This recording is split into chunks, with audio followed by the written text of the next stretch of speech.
Welcome to our episode today with Mike Keahbone, who is an SBC 24 presidential candidate.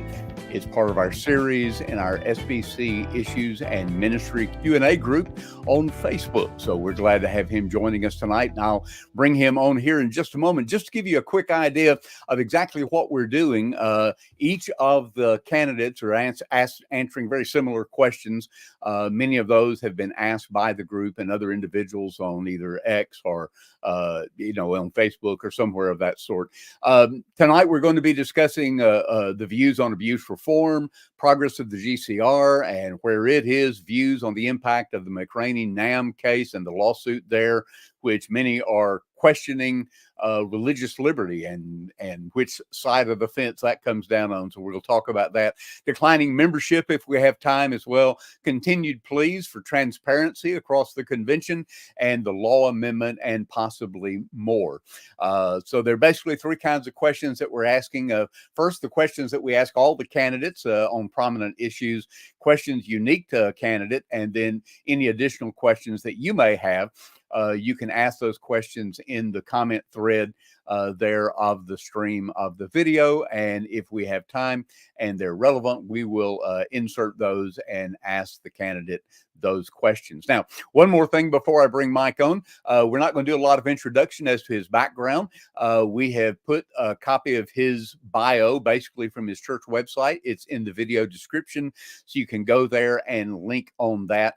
And then also you can subscribe to the channel and turn your notifications bell on, and that will let you know when we're posting other interviews with the candidates or things related to the SBC at that point. So we are glad to have Mike joining us. So I'm going to bring him on. Mike, it is good to have you joining me today for our interview.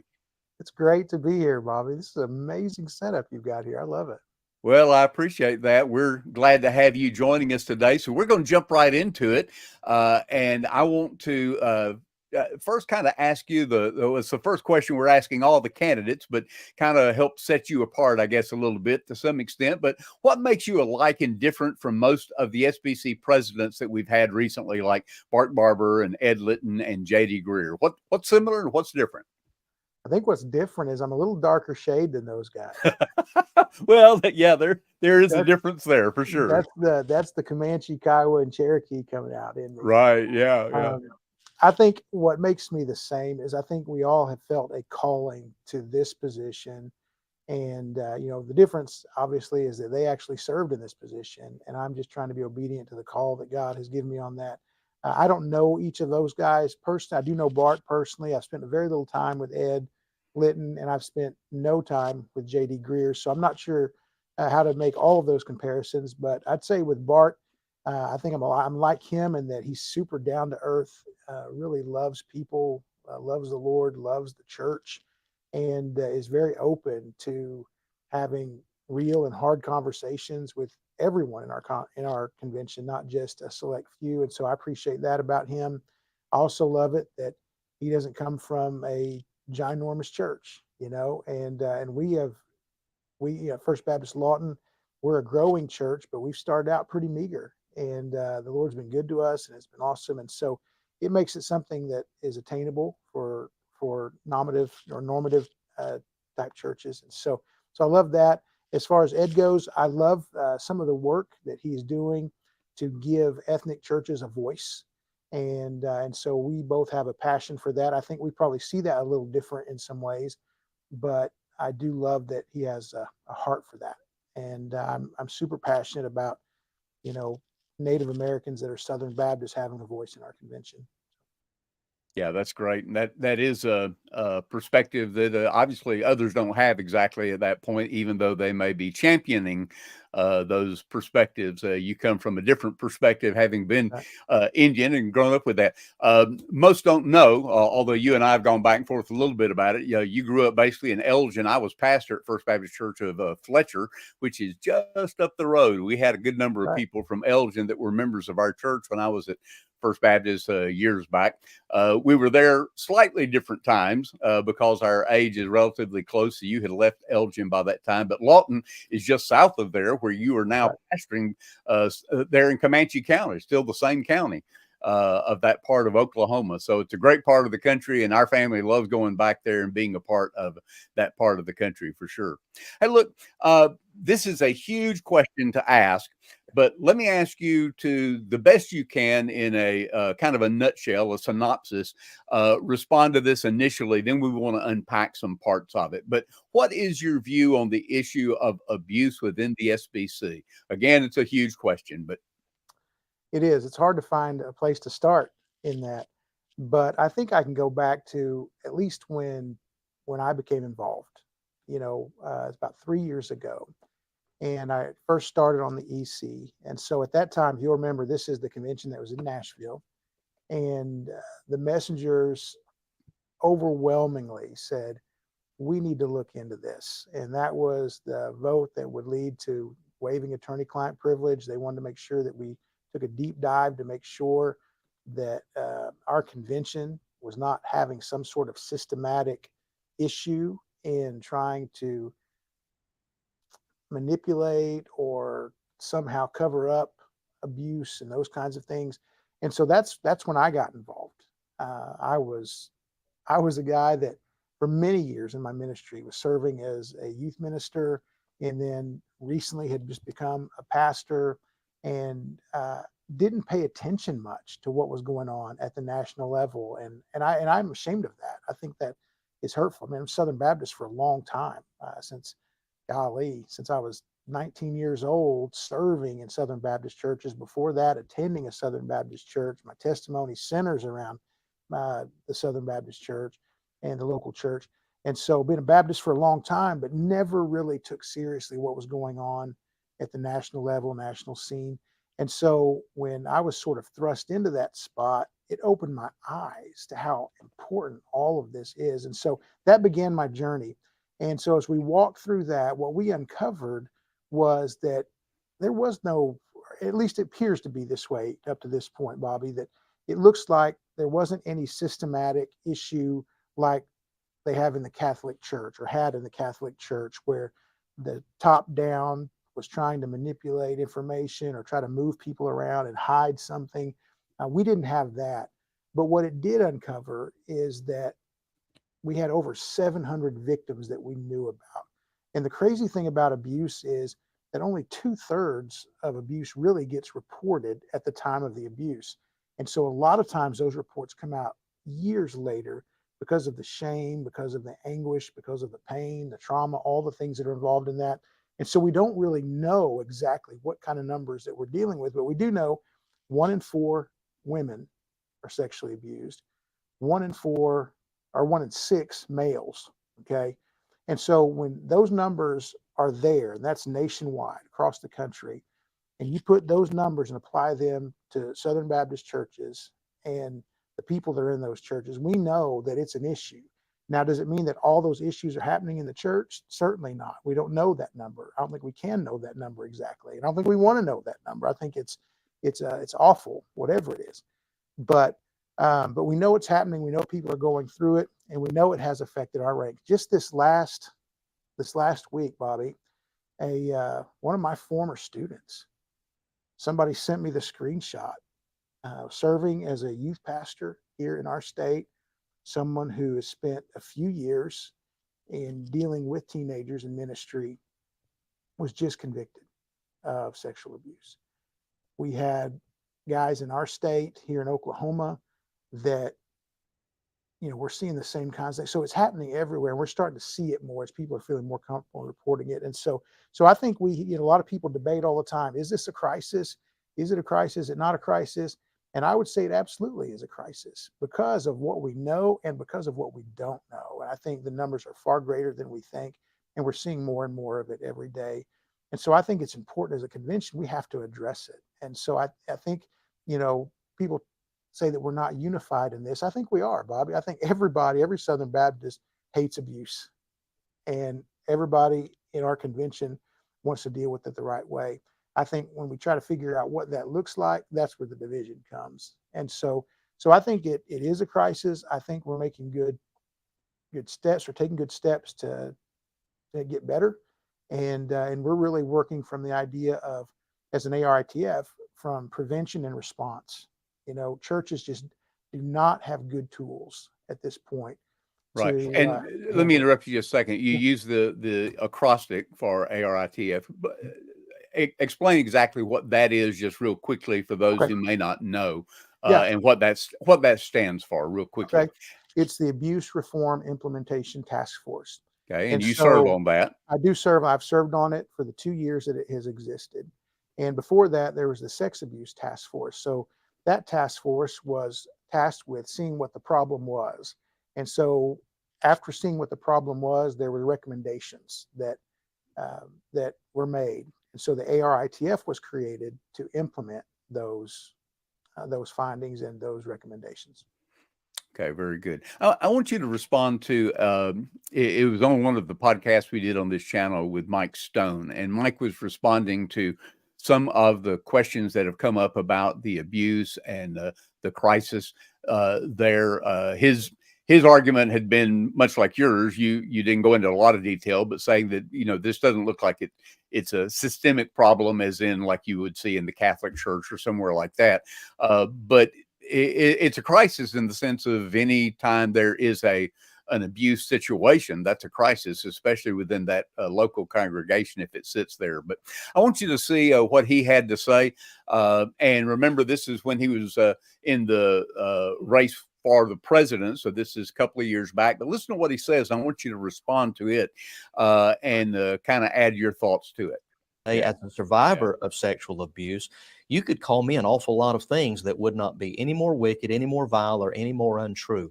We have got to be able to have an honest, Christ-like, brother-honoring, sister-honoring discussion without throwing these needless jabs at one another that you don't care about sexual abuse. So I think one of the things we've got to do, and from the office of president, I would seek to do this, is to tone down the rhetoric and to just get the best ideas to the table without name calling and without impugning someone's character or their integrity. Mike, respond to that. There has been a lot of emotionalism and a lot of seemingly attacks on all kinds of directions in this issue. Respond to his comments. Well, I think I agree with Mike, and I can't believe I'm saying that. But just because we differ on so many things, Some other things, yeah. But I've always liked him. I've not had an issue with Mike Stone. I don't know him very well, but I would agree that there has to be honest conversations, and everybody's voice needs to be heard in this, because we've got to get this right. This isn't something that we can take a half jab at and hope we get it right. This is something that we've got to work hard to get right. And so we have to ask hard questions. We have to have good systems and policies in place that help us do this the absolute best way that we can. And we need to do it together. And we need to do it in an environment where there's nothing sacred. We've got to be able to ask those hard questions, talk about them, see the legitimacy in them in order to get to a great solution. One of the things that I think of, and even while I was listening to the video and listening, and I smiled a little bit because I know that it's been really contentious. But I visited Israel back in 2017 and had the opportunity to listen to a couple of rabbis that were basically, it sounded to me like they were fighting over scripture, okay, and the interpretation of it. And so they're going, and to me, like, just as a Westerner, like looking at this, hearing this, it sounds like they're out of control. I mean, it looks like, we're about to have, they're about to go to blows. And I'm just watching this, and the guy that was kind of our guide, he said, just listen, just wait, just listen. And as soon as it was over, they hugged, they shook hands, you could tell there was some mutual agreement there. And so I said, help me understand what I just saw, what I just experienced. And he said both sides were very passionate about the meaning of the text, and they both have a passion to get it right. And they, after arguing and passionately walking through this, they came to a consensus and agreement on the meaning and the depth of where they were at in the text. And I thought, man, if we could learn how to do that, that would be priceless. If we could get voices to the table that don't agree on this issue or see it very differently, and be able to not just be mean or to be ugly to one another, but come to a good consensus that helps the whole convention. I think we can do that. I just don't think we've tried real hard yet. And that's something that I would hope to try to change. Now, uh, you're a candidate to be the president in 2024, starting in June. Leading up to this, though, you have had an integral part in what has happened with the task force and that kind of thing. And what was announced in February at the executive committee meeting was the formation of what they're calling ARC, or Abuse Response Commission.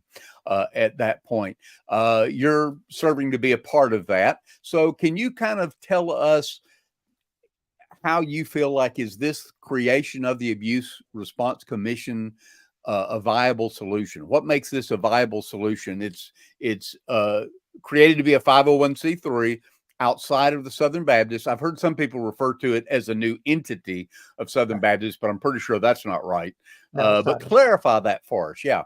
Sure. I think first we have to start with a little bit of Baptist history. And so when you look back, this is not something that's new to our convention.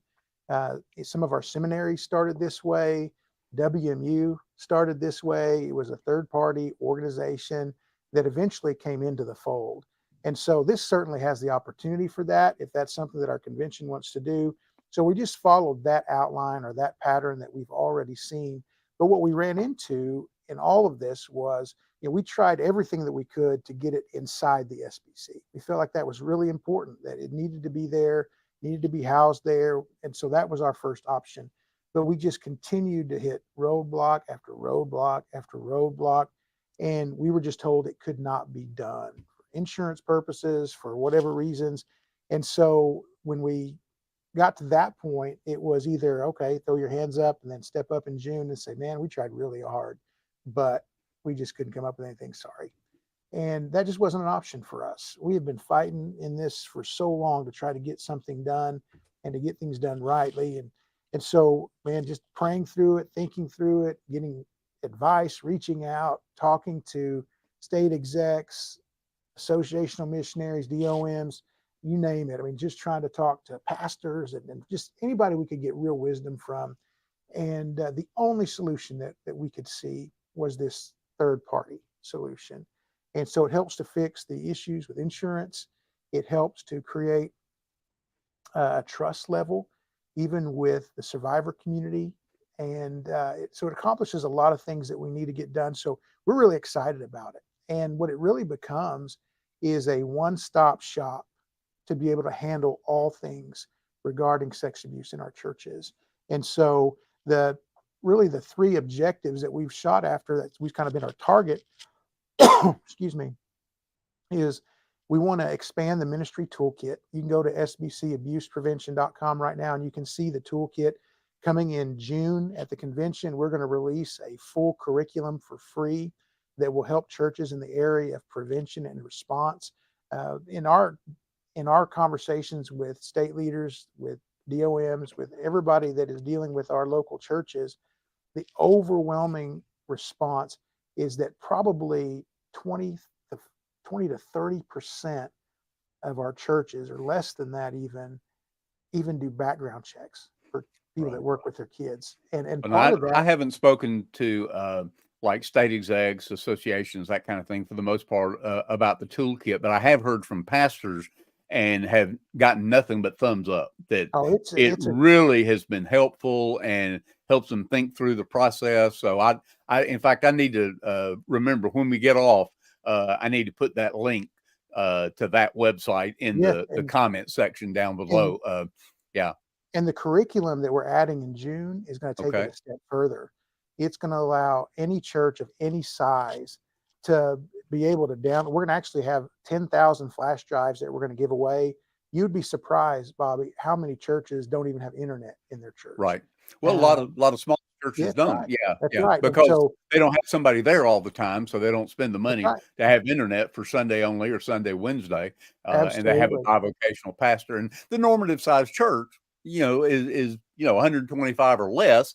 Most of them are, 75, 50, 75, something of that sort, as you go. Yeah, no doubt. We want them to have a great resource. So the flash drive will have video training opportunities in there. So it encourages a church, take 5 leaders from your church, 5 people, take them through 5 different sessions. And you can set those up however you want to, They have homework. There's things that they have to do, but at the end of it, they've helped their church create policies, procedures, training.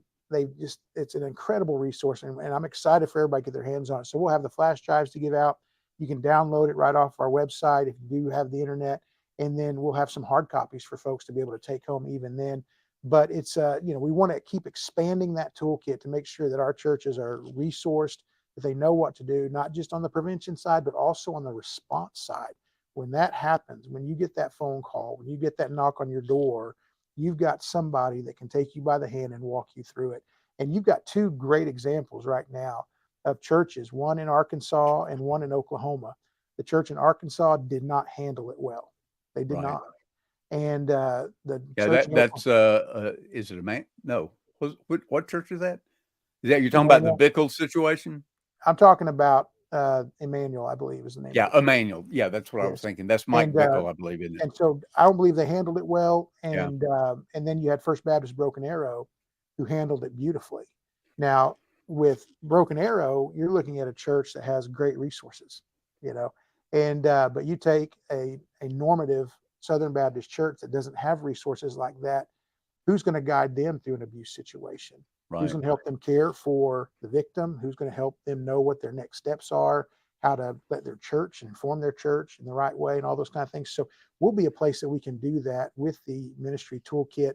And then also it'll be the home for the Ministry Check website. That's the database that a lot of people talk about. And so, and we're talking about only having right now the first two categories, and that is criminally convicted or civil suits that have been settled in that arena that say that they are absolutely guilty. Categories 3 and 4, we're working on that, and you have to get those exactly right. There's no wiggle room on that.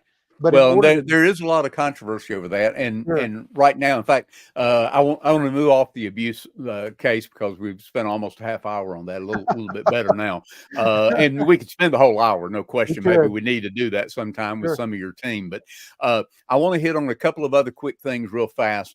A couple of reports that we had in the February Executive Committee meeting. The chair, Josh Wester, he stated that they would share the ARC's business plan over the next few weeks. Where can people find that? Well, I think the best way is to contact Josh and allow him to be able to share that and to speak that. I think we are still working through some of the key features in that plan. In the business plan. Okay. So it's not readily available at this point. Right. Not right now, but I don't think it's long before it can be. And I don't think Josh minds speaking to it and talking through it, but it's certainly more than viable. It's working. And, okay. Well, I knew that he had said just in the next couple of weeks, Wester also stated in that same report that the ARC's bylaws would be available within 30 days and would outline the roles of the trustee board, which should be in there. Where can that be found? When we're able to release all those things, that'll be at our website at sbcabuseprevention.com. We'll make sure that we get all those things out there. Okay, so those would be available at that point. Yes. The one other question where there has been a lot of controversy is the issue of funding. Who should fund this new abuse response commission? Initially, there was a lot of discussion, and I may be wrong, so tell me if I'm misstating this, but initially the thought was that maybe some of our entities would be able to jump in and help with that. We had some funding from that initially with the task force and what they were doing. And then the last thing I heard was most of our entity heads had said, no, we're not jumping into that. I believe the ERLC committed $250,000. Their trustees committed that with some opposition. It wasn't unanimous approval by their trustee board. But the big question that I hear is this tension between, now, wait a minute, if I'm giving my money to the cooperative program to help support missions and help support missionaries and evangelism, our cooperative ministries at that point, I don't want my money going to help pay out, for a lawsuit in an abuse case or something else of that sort. So they're pretty concerned about their money being given to the cooperative program and then being funneled some other way. So can you help kind of put to rest for us, kind of what the idea is for the funding and how that's going to come about, or do we know yet? Absolutely. I would hope this would give folks a lot of relief. to hear. We are not asking, and never did we ask, as far as ARC is concerned, for cooperative dollars. That's not something that any of us want to do. The messengers voted that the entity heads are to help find a way to fund it. And so whether that be them participating in giving to it, or whether that be them helping us create a system or find that out, that was the task that was given from the messengers. But what we have done is we've set it up so that it can be privately funded and that it can be also contractually funded. And so people that outside of our convention that would like to use our resources or be a part of it, they would have the opportunity to do that. It's much like what Guidestone has done by opening up what they do. And so, so there's both of those opportunities there. We want people to participate and give to it, that have a heart for it, that want to be a part of this. We're not in the business of trying to make every church do that. And we certainly feel like cooperative dollars need to go to sharing the gospel and sending missionaries. And that's the heart of it. That's why our church gives to the cooperative program. That's why I think most, if not all, churches give, is that's where they want those funds to be. And so as a pastor, and I think that's what people forget, is that I'm a pastor first, and I'm looking out for our church, and I'm tasked with shepherding our people. And so the cooperative program is important to me. And so I want to make sure that we're spending that in the right way. And so I've been given an assignment by our convention, but I'm a pastor doing that. And so I've got to look at that. One final quick response in this area, and then we're going to move on. Do you feel like it's a conflict of interest for you to serve on the ARC board and be SBC president? Well, glad to clear that up too. I am not on the board. It was initially announced that I was one of the original trustees, because that was the plan. I was going to be a part of it. I've worked so hard in trying to help get this going. And when I was asked about doing it, I was excited to do it. But then after thinking and praying through it, I thought, man, I can see what people are thinking and seeing, that it just doesn't look right. And so I didn't feel like it was an integrity issue. There wasn't anything that we were subverting to do it. But I just thought, just for the sake of unity, I could let somebody else do that. And so I immediately withdrew from that position. So I won't. Okay. So don't feel like it'd be a conflict at that point, because you're no longer going to be serving on that board. Okay, let's take a quick hairpin turn here a little bit. Let's move to other things, some of these other issues that Southern Baptists are facing at this point. I want you to explain to who we're calling Baptist Bill. And Baptist Bill is a member of a just normative sized church. Their church runs maybe 50 or 60 or 70 on a given Sunday. He's going to get to go to the convention this year in Indianapolis, but he's not been keeping up with all the politics that have been going on in the last decade or more within the convention. And he's heard this term GCR, and he's heard, that it means Great Commission Resurgence, but he doesn't know much about it. Can you explain to somebody very easily who doesn't really have the background that you and I do, having been engaged in what's happening in the Southern Baptist Convention for a decade or more? Can you help him understand what has happened since the GCR was passed in that convention meeting in Orlando in 2010, and what the results are now, and what we can talk about it? Well, Bobby, I wish I could tell Bill exactly what all that is. If you remember, I shared that I didn't get involved with SBC politics at all until just a few years ago. And so I'm not even sure I understand exactly the Great Commission Resurgence and would be able to explain it in a good way. So you might be able to help me, Bobby. Well, I don't think we need to get into that long detail. I probably could tell you more than we have time for right now. So in that same vein, as far as the Great Commission Resurgence, from what you understand, do you feel like it's worked? What needs to change? Well, anything I've heard, when I've heard people talk about it, is that it was a miserable failure. And so, so I think, for us as Southern Baptists, the most important thing that we can do today is get back on mission. There was a time when you would ask anybody, and I'm a product of this, that Southern Baptists are about the gospel, they're about missions. And I'm a product of that gospel sharing. And I've got, as a pastor, the opportunity with my church and the cooperative program to invest in missionaries all over the world. And so right now, if you ask people what we're about, you don't hear much about the gospel. You don't hear much about the way that we send missionaries all across the planet. What you hear now is how much we bicker, how much we fight. You hear about abuse, you hear about all these things.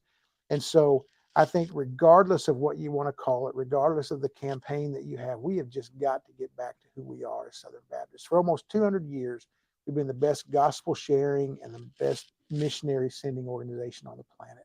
And so I think we've got to get back to those roots as fast as we can. Well, you have been on the executive committee for the Southern Baptist Convention and had some, at this point, even though you may not have been involved for a long time, you have been at a pretty high level here recently in these days. One of the things relative to the GCR is the book that Chuck Kelly wrote. And hopefully you've read that book, but it's quite revealing. And in his book, and others also have assessed this, that the current leadership are trying to move the SBC toward centralized control. Do you feel like that's accurate, not accurate? What's been your experience? My experience so far, Bobby, has been that we are a family of autonomous churches, and what we do is in the hands of the messengers. When I walked into this deal, and I'm gonna be very honest about my experience. When I first started on the executive committee, and this was just a few years ago, the Nashville meeting had happened. I was coming in for my orientation, and everything that I was taught in that orientation was, by our legal team, and this is what you've got to do with the situation that's coming forward. And man, there was a lot of fear, a lot of pressing, and those kind of things. But what I saw in the heart of most all of our EC members is, we hear what you're saying, we understand what you're trying to tell us, but we have a directive from our messengers, and we've got to figure this out. And so for our messengers to tell us one thing and for us to do something different is wrong. And so that's something I appreciated. And we fought through that. If you remember, on the vote to waive attorney-client privilege, there were 3 different votes before that got resolved. And so the heart in getting to that resolution was, we have to listen to what the messengers told us to do. And so I don't think we're set up for anybody to control the convention except for our local churches and our messengers that represent them. Okay, let's move off of the topic of that after we talk about this task force that was put in place last year, or approved to be put in place. There's a report coming at this coming annual meeting. What recommendations do you think or hope that the GCR review task force is going to make for us? I think I got back to it, or I talked about that just a minute ago, is we just got to get back to being united under the gospel, Bobby. I mean, that's the plain, hard truth of it. I think we're living in a time and a place where people are hungry for the gospel.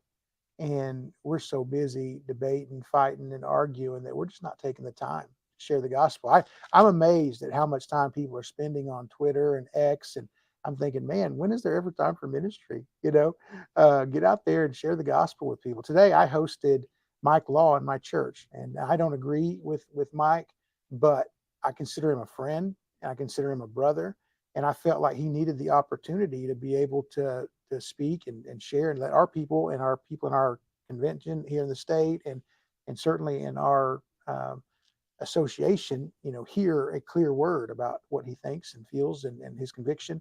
And at the lunch break, man, we had the opportunity to share the gospel with a waitress at our table. In fact, she heard us talking about that session with Mike, and she said, "Hey, are you guys pastors?" And man, it was an open door. And you know what? In the group that I was with, there were a bunch of us there. A lot of us had a different opinion, but you know what? In that 5 minutes that we spent with this young lady, every single one of us wanted to see that young lady know Jesus. And I think, man, that's what we've got to be about right there. That's the showstopper. That's the unifier. That's what I think Jesus meant when he said they'll know us by our love, right? And so, anyway, I hope that helps you. Yeah, absolutely. Let's take another change, a new topic. big in the news just this last about a week and a half ago now, April 4th, the oral arguments in the McRaney versus NAMB case took place at the U.S. Fifth Circuit Court. And that has been quite controversial. NAMB has been basically arguing that if they didn't win, or if they won, it would be protecting religious liberty. And then McRaney has been arguing if he won, it would be protecting religious liberty and the autonomy of the local church. Randy Adams led the charge to put together an amicus brief, and some 60 Southern Baptist leaders, including state execs, associational leaders, pastors, a number of pastors, and a number of people who are well known among Southern Baptists signed onto that amicus brief, and it was sent to the court, and the court now has that. But Randy Adams actually came on our podcast and made some comments relative to that, setting that up. And I want us to look at it, and then I want you to respond to his comments based on this particular case. NAMB is claiming that religious liberty is at stake. Jenkins said their argument actually undermines religious liberty because it violates the religious liberty of Will McRaney or of any other pastor or church leader or convention leader that believed that they were interfered with or defamed by an outside organization. There's no First Amendment protection for an outsider interfering with your church because your church is autonomous from all outsiders. So basically it forms a connectionalism, which could be of danger, obviously, in a torturous situation like you're talking about in hiring or firing at that point, and control of other entities over, a local church or an association. But it also could have a great impact in the sexual abuse cases that we're seeing surface. It could be just about anything. Your thoughts, Mike? Well, my first thought is it saddens me that good, godly people can't get in a room and figure out a good, right solution to this issue. I hate it that Will has been hurt. I don't know him personally, but I know just what I've read and what I've seen and trying to follow this a little bit. And I believe he was hurt. I believe he was wounded, and I don't think it's right. And so I would like to learn more. I've not had a chance to speak with him, but I would be certainly interested in that. And I'm disappointed in our specific entity that's dealing with that situation. I just think, how does a body like that has such a powerful mission respond the way they've responded, and taking it to a level, I think the Bible's pretty clear about believers suing believers and those kinds of things. And so I wish there was a way this could have been resolved before it got here. But man, I'm always concerned when the religious liberty of people is being undermined in favor of the religious liberty for organizations, right? I think the people are the victims on this one. And so, I need to know more about it before I can give a real educated view of it. Let me throw in real quick a quote. Whoops, the wrong place I clicked. There we go. That's the problem when I'm running everything. This is a quote from the oral arguments. You may have read the transcript, but this is right from the transcript. Attorney Gant is the attorney for McRaney. He's responding to statements made by the attorney for Martin, who is the attorney for the North American Mission Board, one of their many attorneys they've hired. And this is what he says. He says, Mr. Martin seems to be suggesting that somehow because BCMD and NAMB agreed to do some work together, he's referring to the Strategic Partnership Agreement, that immunizes NAMB from claims by Dr. McRaney on the notion, and he cites Watson for this notion of implied consent. The continued part of that basically is that the idea basically is if you sign any kind of agreement with North American Mission Board, that you are under their governance. And that's what their attorney kept arguing. In addition to the language they've used, not just in this case, but in the depositions and the submissions they had to the U.S. Fifth Circuit Court previously, to the Northern District in Mississippi, and to the Supreme Court, they've used the phraseology, the Baptist Church. And they've used the phraseology, the Southern Baptist Church, kind of like the Catholic Church or the Methodist Church, with the idea. ERLC even submitted, you'll remember, the amicus brief to the U.S. Fifth Circuit Court last time, where it used the term hierarchy in it as far as the organizational structure. They did apologize for that eventually, but they've used that kind of language, even referred to themselves as the SBC Mission Board at that point. So their argument from McRaney's attorney is they're saying that there's an implied consent that they should fall under our governance at that point. What do you think are the ramifications of that kind of a contractual agreement if it's formed between an association or any kind of implied consent with a church or anything else with the North American Mission Board, that they're obligated to fall underneath the governance, as the court said, for the North American Mission Board? Well, my honest opinion is it sounds like a partnership, an agreement was made, and somebody didn't like how that went. And so they had to try to find a way to save themselves. And this was the best avenue that they could find. And I think it's ridiculous. I think that's an awful precedent to try to set. And it would make me super cautious in any kind of partnership, just because of the precedent that could be set here. Yeah. Do you think it's more important for NAMB to win their case in this particular case, or to stand up for the truth and historic SBC polity?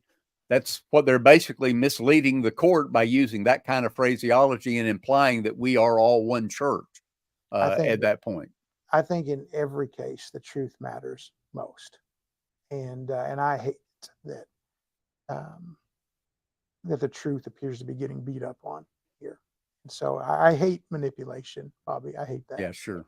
And that's what this feels like to me.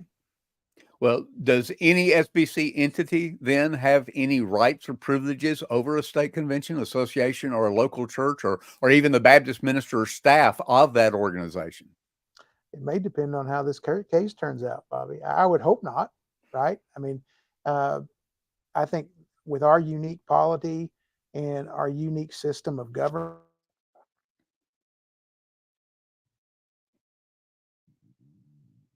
Oh, we lost you there for a second, Mike. I don't know if you can still hear me. We may have lost him there for a second, his audio. We don't hear you. Not hearing. Did you lose me there? Oh, there we go. Yeah, you're back Man, on there what I now. said was brilliant, Bobby. I'm sure it Somebody was. tried to call me. And That's what happened. Yeah. I said, when you have an organization that's trying to defend themselves and they're doing so at the risk of hurting our polity and jeopardizing our unique governance, you have put us in a danger zone, because what has protected us so far for decades is our polity. And so when you make us just like everybody else and not uniquely wired and designed like we are, then you're setting us up for failure, not as one entity, but as a convention. And that's dangerous ground. Yeah, it is dangerous ground for sure. Let's take another change. You sit on the executive committee of the Southern Baptist Convention, so you have firsthand experience with this. We have two motions that were brought to the convention last year that the executive committee just dealt with in their last meeting in February. Are you supportive of requiring all SBC agencies to complete a Form 990 type? It's not the Form 990, but a Form 990 type of reporting for better transparency? I am 100% in favor of better transparency. Tell us why. I'll go, well, sorry, my kids are trying to call me for some reason. I have my phone on, airplane mode, but somehow, I guess maybe because I'm connected to the internet, they're still able to get through. And so anyway, sorry about that. So when we were going and dealing with attorney-client privilege and all of that, Bobby, the most important thing was the integrity of the process, the integrity of what we're doing. And so to me, that's where you always have to fall on, right? You always have to do the right thing when the right thing presents itself. And so anyway, repeat that question. I want to make sure I answer it right. Yeah. Are you supportive of requiring all SBC agencies Okay. to complete a Form 990 type reporting for better Okay. transparency? So when we waived attorney-client privilege, it was because of the belief in my vote. I can't speak for everybody. Right. Was that if we have nothing to hide, then we have nothing to hide, and we can rejoice over that. And so for me, I don't understand the idea of trying to hide what's trying to be hidden. I think, why not show it? You know, what are we ashamed of? What are we afraid of?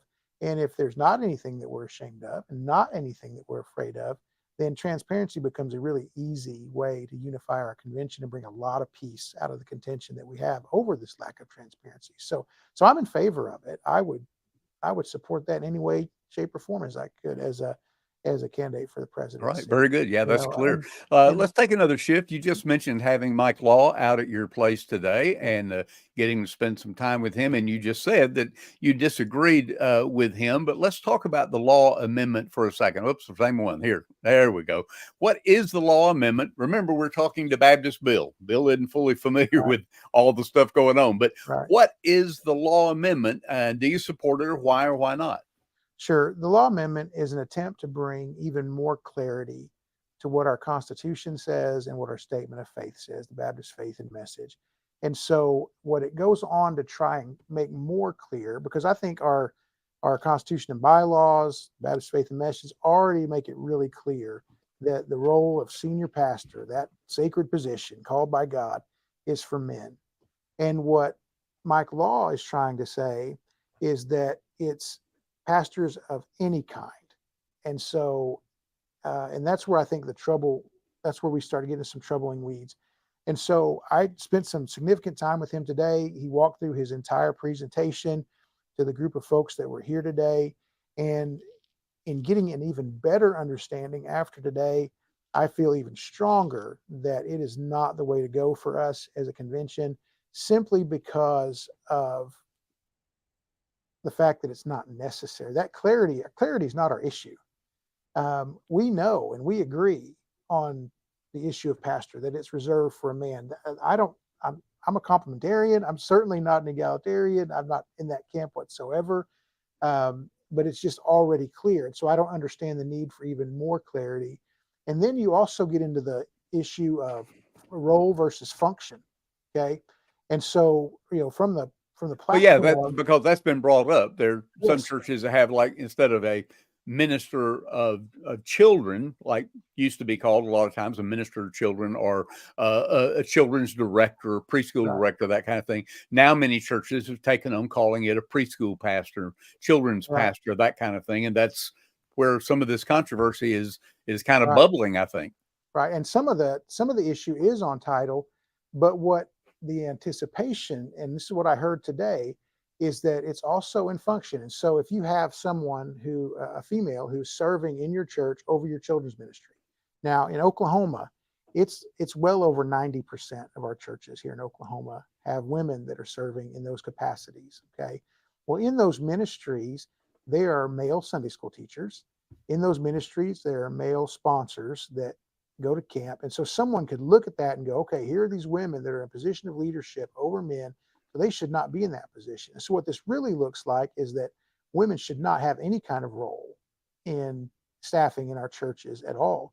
And so that's a pretty broad leap that I don't agree with. And so I think passing this amendment pushes us really closer to policing that in a level that is going to hurt a lot of churches in our convention.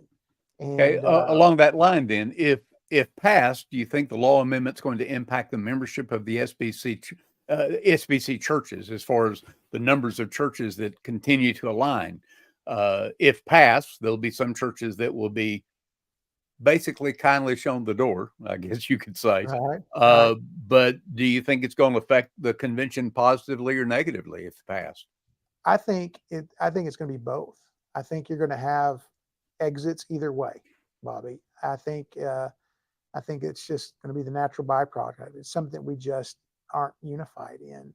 And so, I think, we will have churches that stay, that celebrate, and then we'll have some that leave that are upset. Either way that goes.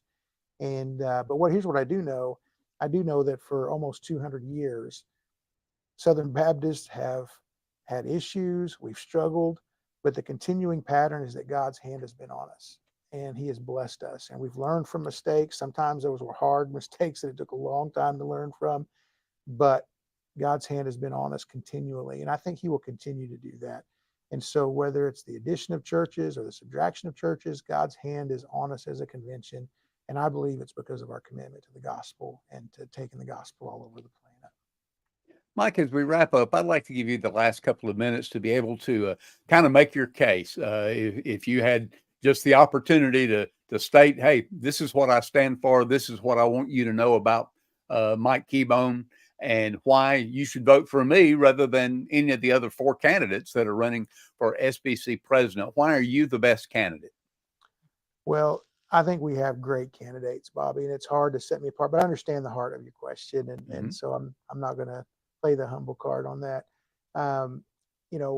Victor Saban is the man that is going to be nominating me at the convention. And one of the things that he said in our conversations as he talked to me about the possibility of running is he said, when I hear your story, you're a son of the SBC. And what he meant by that is that, my family's unchurched. I'm Comanche, Kiowa, Cherokee, unchurched family, and living in poverty, living in the midst of, a mix of just morality and traditional Native American ways and those kind of things. And somebody in my town, and that somebody was one of my elementary school teachers and her husband, who was a football coach, members of First Baptist Elgin. God put it on their heart to introduce me to the church. And so through Vacation Bible School, Cookies and Kool-Aid and all that, I started hanging around that church. And so I heard the gospel over and over again until I graduated high school, childhood all the way through, hearing the gospel, being around godly people who loved me unconditionally, loved my family, and we were a mess. They ministered to us. They helped us so much. And so through that, on November 1st, 1990, I was miraculously and gloriously saved at Cameron University through the Baptist Student Union. And from that point on, I was discipled. From that point on, called to ministry, given the opportunity to serve part-time in youth ministry in our local churches and our local associations. And through that, through the ministries of our convention, got to meet my wife. And so everything that has happened significant in my life has happened through our convention. And so I believe in it, Bobby. I do. And it breaks my heart to see that there's a lot of places where we seem really broken. And so my ministry in my life, that is a pattern over and over again, is that God has helped to use me to bring peace to chaos. And in fact, when my church affirmed me to run for president, they said, we see that in you. We see that everywhere God has placed you, you've been able to bring peace. And that's really what my heart is, because I think if we can have peace and unity as a convention, we'll get back to doing what we've always done so well. I've said it over and over, I know, the gospel and putting missionaries all over the planet. So that's my heart, and that's what you'll get out of me. And I want to make sure that voices get heard. I'm doing that even now, Bobby, in visiting people who don't agree with me. I did it today, hosting Mike Law in my church. And so I just want to see us get along so we can get about our business. Very good, Mike. Thank you so much for sharing your heart with us tonight and giving us your perspective on so many of these things that are happening within the Southern Baptist Convention. This gives people a better view of who you are and why they should vote for you and where you stand on some of these key issues. Thank you again for joining us, Mike.